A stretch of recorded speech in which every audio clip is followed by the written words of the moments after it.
Hello बच्चों आपका हमारे यूट्यूब चैनल दीपक सर क्लासेस में स्वागत है। बच्चों आज की क्लास में रियल नंबर चैप्टर का एक अच्छा सा क्वेश्चन करेंगे जो कि बोर्ड एग्जाम में काफ़ी बार आया भी है। ठीक है, क्वेश्चन को एक बार समझना क्या कह रहा है। दो नंबर्स हैं, उनका जो एलसीएम जो है ना वो 14 टाइम्स है दियर एचसीएफ। कोई दो नंबर होंगे, उनके उनका एलसीएम और एचसीएफ भी होगा।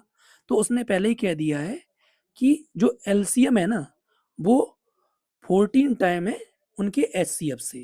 Late HCF be x, then LCM become LCM 14x हो जाएगा। क्लियर ना? एक मिनट रुकना।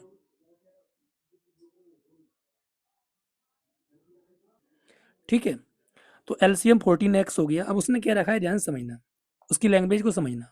उसने कहा एलसीएम और एचसीएफ का जो सम है ना वो 600 है और वन नंबर 280 है, तो अदर नंबर फाइंड आउट करना है। तो सबसे पहले एलसीएम और एचसीएफ का सम दे रखा है 600। ठीक, तो हमने ये काम कर लिया। 15x equal 14x plus x 15x equal to 600, x equal to 600 divided by 15। 15 4 जा 60, x की वैल्यू 40 आ गई। क्लियर? अगर x की वैल्यू x की वैल्यू निकल आई तो एस सी एफ और एलसीएम दोनों भी वो भी आ जाएंगे।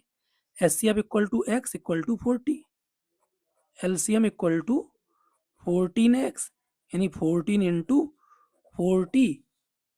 ठीक है, तो 560 हो जाएगा। ठीक है ना?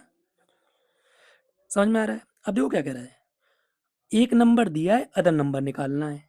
तो हमने फॉर्मूला पढ़ रखा है, ध्यान से समझना। LCM into H C F equal to product of two numbers, product of two numbers, ये फॉर्मूला पढ़ा है हमने। एलसीएम देखो कितना है, एलसीएम 560 है, एस सी एफ 40 है, वन नंबर कितना है 280, हमें अदर नंबर निकालना है। ठीक, तो अदर नंबर निकालते हैं। तो ये 280 इधर डिवाइड में आ जाएगा, इन टू में है तो इधर डिवाइड में आ जाएगा।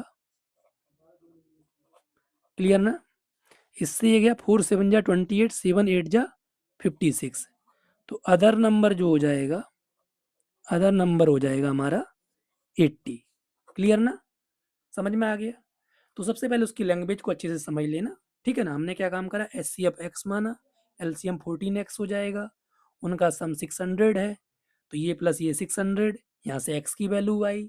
ठीक है, इसको रख दिया, एलसीएम एस सी एफ आ गया, फॉर्मूला लगा दिया। ठीक है ना? क्लियर? ठीक है,